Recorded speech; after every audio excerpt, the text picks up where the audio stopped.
Now that we've gone through a lot of the details of chapter 15, we are ready to talk about confidence intervals. And going back to the idea, one of the most important things we're trying to do is infer information about our population. Like when we take a sample, we get, okay, the mean income was 75,000, the median income was 68,000, or whatever for the average income of an individual household in the United States. But the question that remains is how accurate is that mean? And what we've come to see is that it's based on the sample sizes. Obviously, we want to know if there's any bias, but the idea is how confident are we that that is correct or at least close. So we can actually develop a confidence interval which says that this answer is within plus or minus $1,000 or something like that of being correct. This is one of the most important ideas behind statistical inference is knowing how accurate is your answer. And to do that requires you to figure out what the confidence interval is. And it allows us to actually do something real so that we have a little bit more information about the quality. And a funny example of a confidence interval would be Garfield watching TV. He sees the weatherman say, or weatherwoman say, taking a look at tomorrow's weather, the high temperature will be between 40 below zero and 200 above. And he is thinking to himself, this weatherman or woman is not wrong. And obviously it's because the interval is so large. And that's kind of the idea. We might say that such a confidence interval has 100% probability of being correct because there are no data points which are outside that range. But let's say we were to switch our interval between 70 degrees and 80 degrees or 73 degrees and 76 degrees. What's our confidence in that prediction? And we can actually determine it as a percentage because it depends. Well, again, circling back to the central limit theorem, that sampling distributions follow a normal distribution. And so let's get right into it. But actually, before we actually talk about calculating confidence intervals, there are some assumptions that we need to make so that this math is actually correct. If these conditions aren't true, this math doesn't really hold, and our confidence intervals are kind of shot because you can only do it if you're dealing with, well, step number one, it has to be a simple random sample, kind of like what I was talking about in class. If your sample is not random, if it's a voluntary response sample, if it's convenience sample, if there's a low response rate, all sorts of things cause issues with a sample, meaning that any confidence interval won't necessarily should be taken with a grain of salt due to the bias that exists within the sample. But basically, we're assuming there is no bias. Well, technically, simple random samples can have bias, but there's as little bias as possible. There's no non-response or practical difficulty, and also the population is large compared to the sample, meaning that our sample needs to be large enough, but it also can't be too close to the actual population size. Number two is the variable we measure has an exactly normal distribution in the population. And again, that's not always going to be true.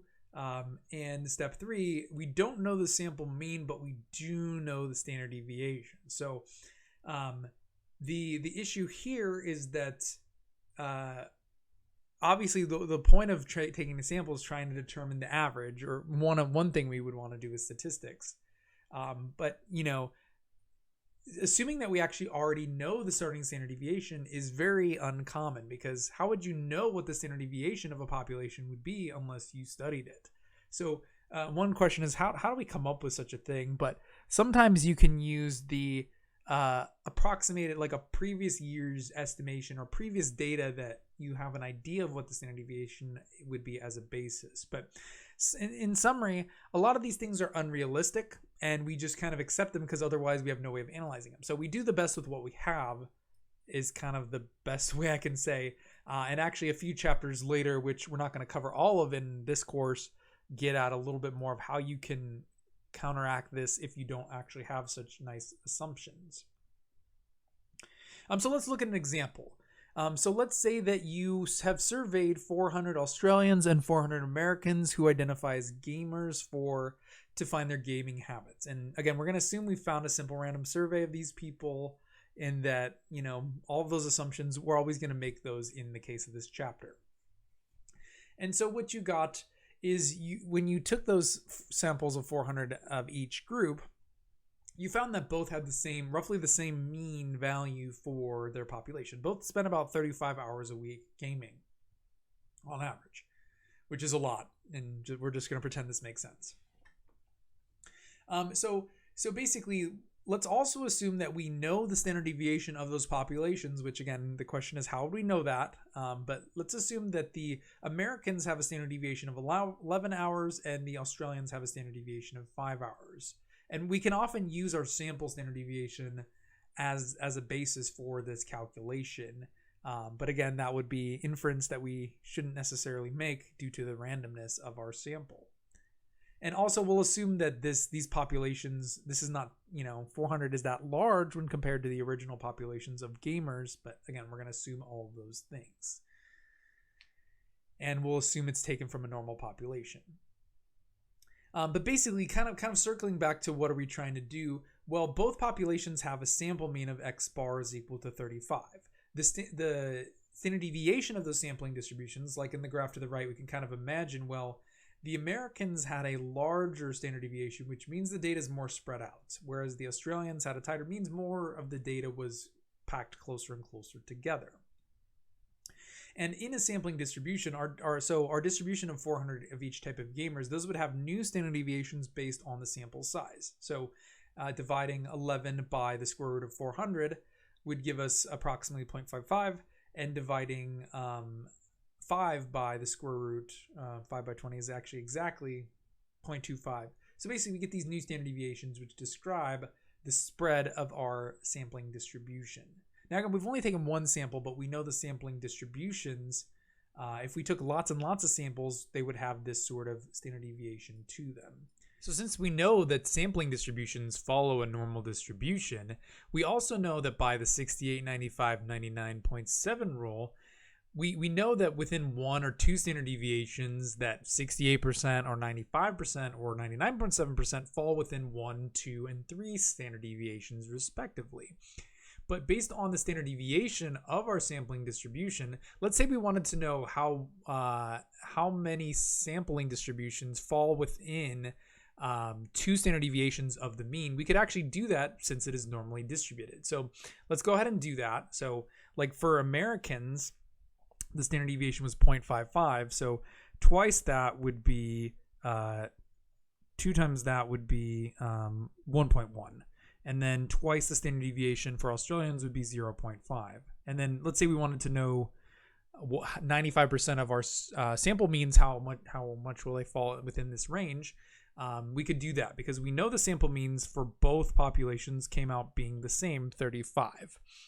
And then if we added, again, we did x bar plus 2s, or whatever you want to call the standard deviation, x bar minus 2s, we could figure out that interval. So 35 minus 1.1 would be 33.9, and 35 plus 1.1 would be 36.1. And what this tells us is that 95% of random samples taken from this population should have a mean within this margin. And this is what's referred to as a confidence interval. Since our mean we obtained was this value, 35, we're not really sure how accurate that is. Kind of going back to what's the point of our statistical inference. We don't really know how good that is. But we know that, assuming we know the standard deviation, that because our sample size was 400, it's got to be somewhere in here 95% of the time. Again, and going back to the idea of mean, if we have taken enough samples, there is a chance that it's wildly too high or wildly too low of a mean based on the actual population. But we can use the standard deviation and the sample size to figure out how accurate it was to generate what we call a confidence interval.